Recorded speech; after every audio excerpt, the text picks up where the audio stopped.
Alright, so we are on the third movie as I'm counting down to Transformers The Last Night. So with that all being said, there's going to be spoilers in this review. So that is your warning.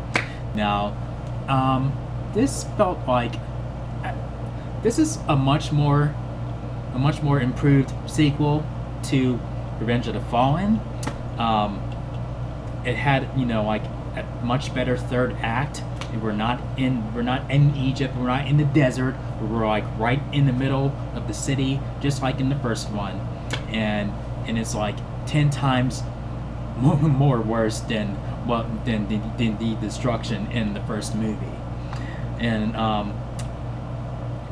then we discover, that there was a ship that crashed on the moon, and it's been covered up for for decades, and then it slowly makes its way into the present, where Optimus Prime and the Autobots weren't aware of this, like where they thought the ship disappeared in oblivion, and then we see that, okay, so they found it, and they found the Autobot on board of the ship, Sentinel Prime, and I thought he was great. Leonard Nimoy, did a great job with him. I didn't even know he played the voice of a Transformer, before.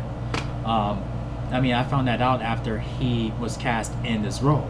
So I'm like, oh, so okay, so this is his second time with, the whole, Transformers, and to step back into his second time in the Transformers world. And one thing I really love about this movie is that we get a full-on Optimus Prime. Like, I've been wanting that in the first movie, I'm wanting that in the second movie, but here we finally got it. Like where he is there, he's kicking ass, he's leading the Autobots, and there's not as much filters as there is in the first two movies. So this definitely makes up for that. And another thing I liked is the third act showdown. It's a much better third act showdown. Especially even in the first movie, it's even a better showdown in the first movie too. In the second one, that was no showdown. That was a fucking ass beating. Come on now. So this definitely makes up for that. We see Optimus Prime being challenged by his former mentor, Sentinel Prime, who switched sides with the Decepticons. He basically, to save Cybertron, and that's, that's what's going on in his mind. And then once again, Megatron is somebody's bitch. In Revenge of the Fallen, he was the Fallen's bitch, and in here, he's Sentinel's Prime's bitch. and one of the downsides for me is how when we find out that good plot twist that some humans are working with the Decepticons, I would have been fine if they didn't include that into the movie, but the whole twist of Sentinel Prime, working with the Decepticons, that's one part of the twist that I do like. They tend to do that in these trilogy like movies, like where it gets around to the third one, and then we find out something that we didn't know. Well, we find out some facts that we didn't know were true. You know what I mean? And but yeah, it had its pros and it had its cons. And another thing I didn't think the movie needed was for Sam to have a new love interest. I didn't think she was needed into this movie. Chris Duckman pointed it out too. I totally agree with him. Like, she didn't need to be in the movie. I get why Megan Fox is not in the movie, but the way they basically wrote off her character out of the story was kind of lazy. Where it's like, oh, she didn't like Sam for who he was. You're talking about the same character who basically was nagging, who has been nagging Sam to tell her that he loves her back. I don't know. She was basically in love with Sam. I get what went down with Michael Bay and Megan Fox, but they could have done this in a couple better different ways that could have been better for the character. Like kill her off like off screen if you don't want to bring her back at all, or you can bring her back just for a few moments and let that be a surprise. Like they kill her off. That would have been better than just saying, "Oh, she was just a bitch. She didn't care about Sam." Anyway.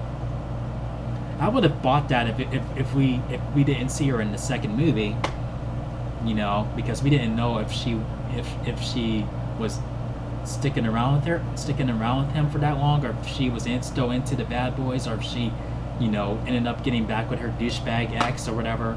I mean, I don't know.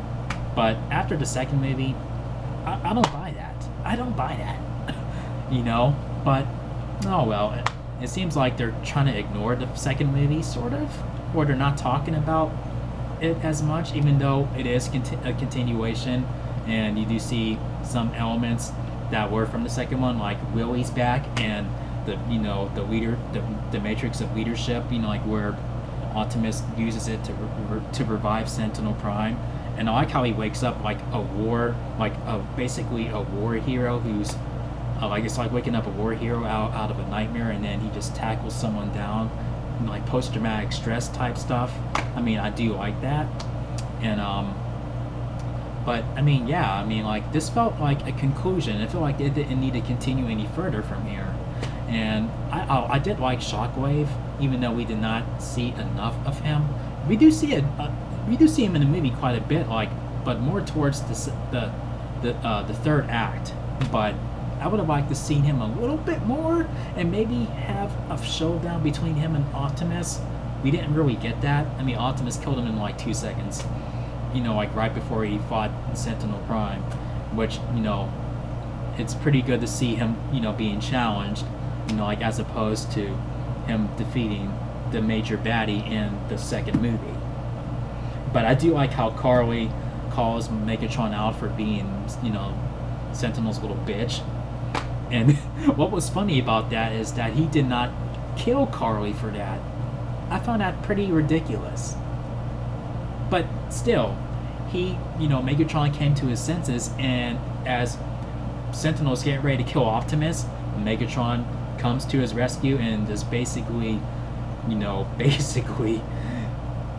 killing Sentinel, or at least, hurting him really bad, fucking him up really bad. And I do like how Megatron ran out like that, where he's like, I'm nobody's bitch, and this is my planet. Even though Optimus killed him in 2 seconds, I feel like they didn't. I don't know. I just felt like Megatron wasn't used properly after he was introduced in the first movie. Like he was, that was him at his best in the first movie. After that, he's basically like, he's serving the Fallen. Oh, he's working with Sentinel. He's taking all this bullshit from Sentinel. He's letting Sentinel Prime run the show. Claiming that they're partners, but basically, he's his bitch. Oh, man.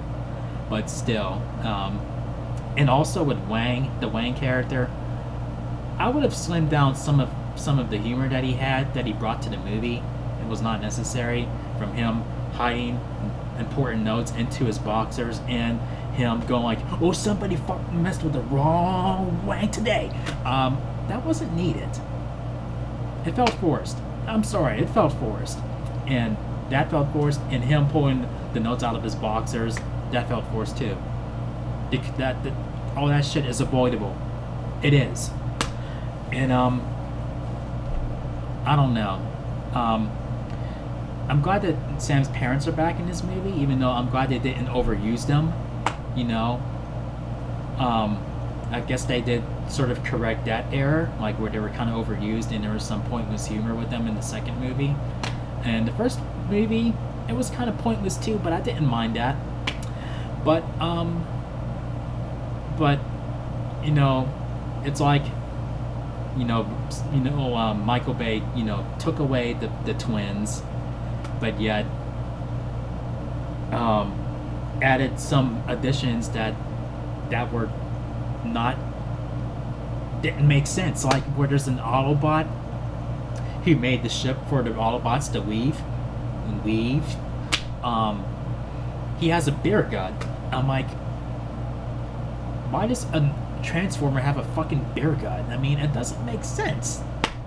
I mean, to me, it doesn't make sense. I don't remember that ever happening in the cartoon. I don't know. It is what it is. I mean, that's just the nitpick. I mean, I would have changed his appearance. I'm not saying there's anything wrong with a beer gut, but a beer gut for an alien, you know, like, who can change into vehicles? I mean, really? And another nitpick of mine is how, you know how the Autobots had the, when they come on to this planet, and then they have to scan vehicles they want to become. Okay, so when did Sentinel Prime find the time to do that before he crashed onto the moon? I don't get it unless he went to Earth before that and scanned a truck and then he went back to Cybertron. If that didn't happen, then I don't get how he looks like that when the other Autobots have a certain look until they scan the vehicle. I mean, the Decepticons seem to have a certain look, or like where they didn't have that look, and Megatron didn't have that look, and Starscream didn't seem to have that look either.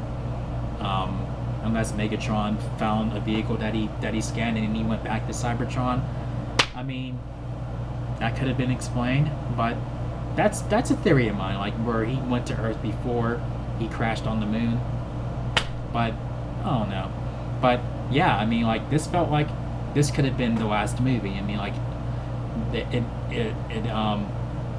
definitely made up for its flaws, like in the second one, and I felt the action was top notch.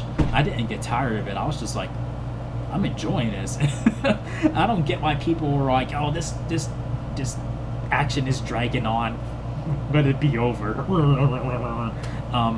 I felt like the action was needed. I mean, like, the movie did kind of drag on, like prior to the third act with, Sam trying to get a job and basically some pointless humor in there, and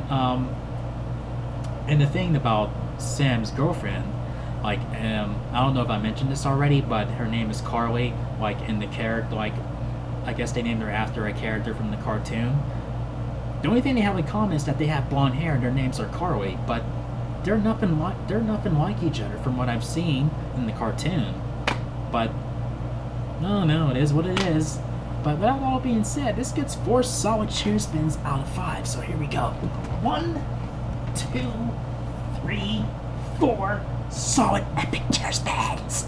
So yeah, I feel like this was the trilogy.